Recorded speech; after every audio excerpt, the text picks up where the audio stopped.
राम का वनवास। रामायण कथा।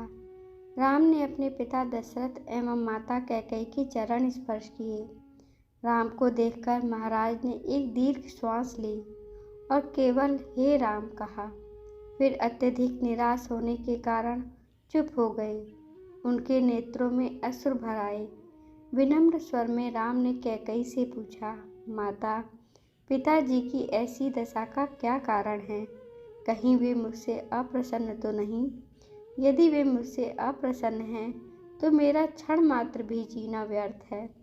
कैकेयी बोली, वत्स, महाराज तुमसे अप्रसन्न तो नहीं हो सकते, किंतु इनके हृदय में एक विचार आया है जो कि तुम्हारे विरुद्ध है, इसलिए ये तुमसे संकोचवश कह नहीं पा रहे हैं। देवासुर संग्राम के समय इन्होंने मुझे 2 वर देने का वचन दिया था।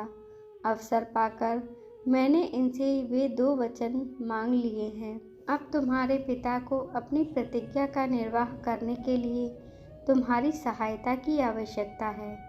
यदि तुम प्रतिज्ञा करोगे कि मैं जो कुछ कहूँगी उसका तुम अवश्य पालन करोगे, तो मैं तुम्हें उन वरदानों से अवगत करा सकती हूँ।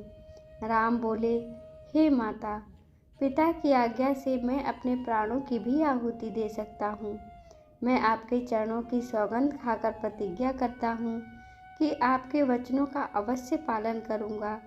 राम की प्रतिज्ञा से संतुष्ट होकर कैकेयी ने कहा, वत्स, मैंने पहले वर से भरत के लिए अयोध्या का राज्य और दूसरे से तुम्हारे लिए 14 वर्ष का वनवास मांगा है।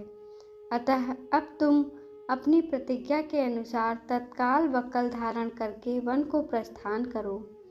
तुम्हारे मोह के कारण ही महाराज दुखी हो रहे हैं, इसलिए तुम्हारे वन को प्रस्थान के पश्चात ही भरत का राज्याभिषेक होगा। मुझे पूर्ण विश्वास है कि तुम अपनी प्रतिज्ञा का पालन करके अपने पिता को पाप रूपी सागर से अवश्य मुक्ति दिलाओगे।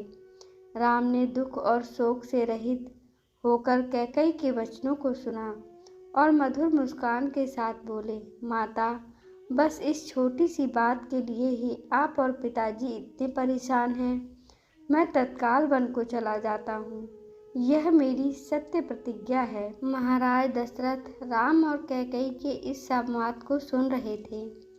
इसे सुनकर वे एक बार फिर मूर्छित हो गए।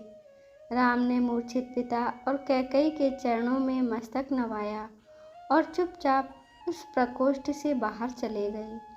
कहानी पसंद आए तो कमेंट बॉक्स में ज़रूर कमेंट करें और श्री राम लिखना ना भूलें।